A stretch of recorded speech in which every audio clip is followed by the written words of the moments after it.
நடந்து முடிந்த நாடாளுமன்ற தேர்தலை வைத்து பார்க்கின்ற போது ஜேவிபி மீது மக்கள் ஒரு எதிர்பார்ப்போடு, பாரிய எதிர்பார்ப்போடு காத்திருப்பதாக தெரிகிறது.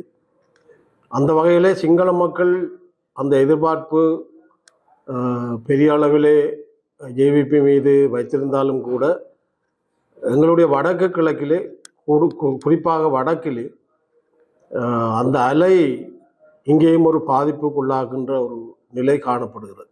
உண்மையிலே மக்களுடைய எதிர்பார்ப்பை இந்த அரசாங்கம் செய்து முடிக்குமான்ற கேள்வி எல்லாரிடமும் எழும்பி இருக்கிறது. அது காலம்தான் பதில் சொல்ல வேண்டும். என்றால் மக்கள் சின்ன விஷயத்தை கூட இந்த அரசாங்கம் செய்யும் என்ற நம்பிக்கையோடு இருக்கிறார்கள். என்னை பொறுத்த மட்டிலே இந்த அனைத்து விடயங்களிலும் முழுமையான 100% செயல்பாட்டை இந்த அரசாங்கம் செய்யாது என்பது என்னுடைய கருத்து. ஜனாதிபதியுடைய நாடாளுமன்ற அக்கிராசன உரையை பார்க்கின்ற போது எங்களுடைய தேசிய பிரச்சனை சம்பந்தமாக எந்த ஒரு தன்னுடைய கருத்திலே இனப்பிரச்சனை, தமிழர்களுக்கு இனப்பிரச்சனை இருக்கிறது, அது தீர்க்கப்பட வேண்டும் என்ற சிந்தனை அவரிடம் இல்லாது போனது வருந்தத்தக்க ஒரு விடயமாக இருக்கிறது. இந்த காணாமல் போனவர்களுடைய கண் முன்னாலே ஒப்படைக்கப்பட்டு காணாமல் போனவர்களுடைய நிலைமை சம்பந்தமாக அவருடைய கருத்து, அவருடைய பேச்சிலே எழவில்லை என்பது என்னுடைய கருத்து.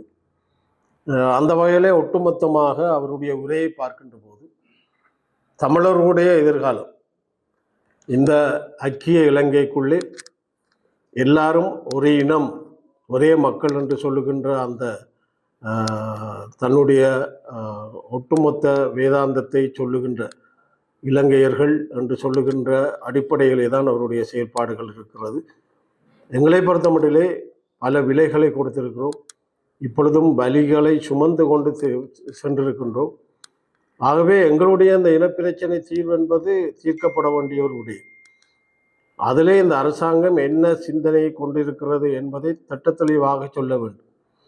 புதிய அரசியல் சாசனம் எழுதப் போவதாக சொல்லுகிறார்கள். உண்மையிலே இந்த 13வது திருத்தச் சட்டம் அதில் உள்ளடக்கப்படுமா என்ற கேள்வி எழுகிறது.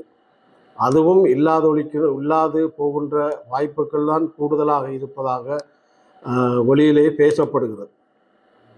ஒட்டுமொத்தத்திலே பார்க்கின்ற போது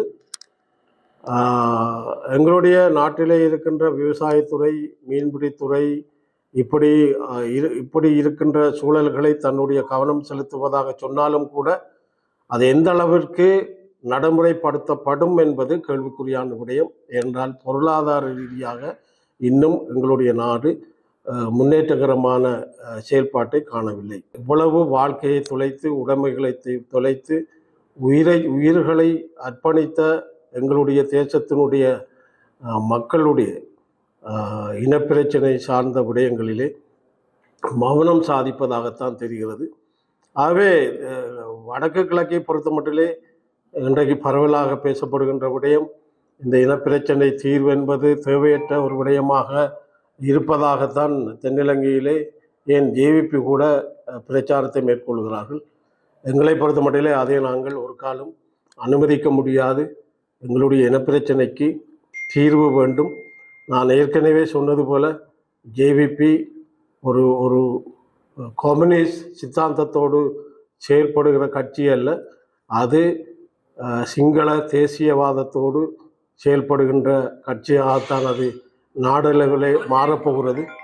ஆகவே மக்கள் எதிர்பார்ப்பு என்பது 100% எதிர்பார்ப்பை இந்த அரசாங்கம் முழுமையாக செய்ய முடியாது என்பதை நான் இங்கு குறிப்பிட விரும்புகின்றேன். அந்த வகையிலே இந்த அரசாங்கம் நல்ல விடயங்களை இனப்பிரச்சனை சார்ந்து, காணாமல் போனவர்களுடைய தீர்வு சார்ந்து, ஐநா சபை சார்ந்து இப்படியான விடயங்களிலே இந்த அரசாங்கம் செய்வதை நாங்கள் நிச்சயமாக எதிர்ப்போம். இந்த அரசாங்கம் நல்ல விஷயங்கள் செய்கின்ற போது அதற்கு நாங்கள் ஒத்துழைப்பு கொடுக்க தயாராக இருக்கிறோம். ஆனால் இனப்பிரச்சனை சார்ந்த விடயங்களிலே எங்களுடைய காணிகளை அபகரிக்கின்ற சூழல்கள் விடயங்களிலே எங்களுடைய மாகாண சபைக்கு உட்படுத்தப்பட்ட வைத்தியசாலைகள், பாடசாலைகள் இவையெல்லாம் நடுவண் அரசுக்கு போகின்ற நிலைமைகள் ஏற்படுகின்ற பட்சத்திலே எங்களுடைய இனம் சார்ந்த விடயங்களில் நாங்கள் இந்த அரசாங்கத்தை எதிர்க்கின்ற செயல்பாட்டை நாங்கள் நிச்சயமாக செய்வோம். நல்ல விஷயங்களை ஆதரிப்போம். எங்களுடைய மக்களுக்கு அநீதி இழைக்கப்படுகின்ற போது இந்த அரசாங்கத்தை மூர்க்கத்தனமாக நாங்கள் எதிர்ப்போம் என்பதை இங்கு குறிப்பிடுகிறோம். எங்களை பொறுத்த மட்டிலே உண்மையிலே நாங்கள் இந்த தேர்தலின் பின்பு உணர்ந்த விஷயம் என்னென்றால், மக்கள் நாங்கள் ஒற்றுமையாக இருந்த அந்த 3 ஆசனங்கள் ஜேவிபிக்கு சென்றிருக்காங்க. அதே போல் வன்னியிலே நாங்கள் ஒற்றுமையாக இருந்தால் அந்த ஜேவிபிக்கு போகின்ற வாய்ப்புகள் குறைந்திருக்கு. ஏனென்றால் எங்களுக்கு விழுந்த வாக்குகளை கூட்டி பார்க்கின்ற போது 3 ஆசனங்களை நாங்கள் பெற்றிருக்க முடியும். பாராளுமன்றத்திலும் தனித்தனியே நாங்கள் செயல்பட முடியாது என்பது என்னுடைய கருத்து. ஆகவே ஒற்றுமையாக பொது விடயங்களிலே நாங்கள் ஒன்றாக செயல்பட வேண்டும். அது தனியே தமிழிசை கட்சி மட்டுமில்லை, ஏனைய தமிழ் கட்சிகளோடும் இணைந்து பொது விடயங்களிலே ஒற்றுமையான செயல்பாட்டை நாங்கள் செயல்படுகின்ற நிலைமை வருகின்ற போதுதான் இந்த இனப்பிரச்சனை என்ன பிரச்சனை என்றாலும் அதை நாங்கள் பெரிய அளவிலே சாதிக்கக்கூடிய விடயமாக மாறக்கூடிய நிலைமைகள் உண்டு பண்ணப்படும். ஆகவே என்னை பொறுத்த மட்டிலே நாங்கள் ஒற்றுமையாக பாராளுமன்றத்துக்குள் செயல்படுவதனூடாகத்தான் பல விடயங்களை நாங்கள் சாதிப்பதற்கான வழிகளை கையாள முடியும். 3ஆம் தேதி நாடாளுமன்றம் துவங்க இருக்கிறது. என்னை பொறுத்த மட்டிலும் மக்களுடைய எதிர்பார்ப்பு நாங்கள் ஒன்றிணைந்தால் நிச்சயமாக மக்கள் எங்களோடு நிற்பார்கள் என்பதை இந்த தேர்தலில் காட்டியிருக்கிறார்கள். எங்களுக்கு அதாவது யாழ்ப்பாணத்திலே ஜேவிபிக்கு விழுந்த வாக்குகள் எல்லாம் டக்ளஸ் தேவானந்தா,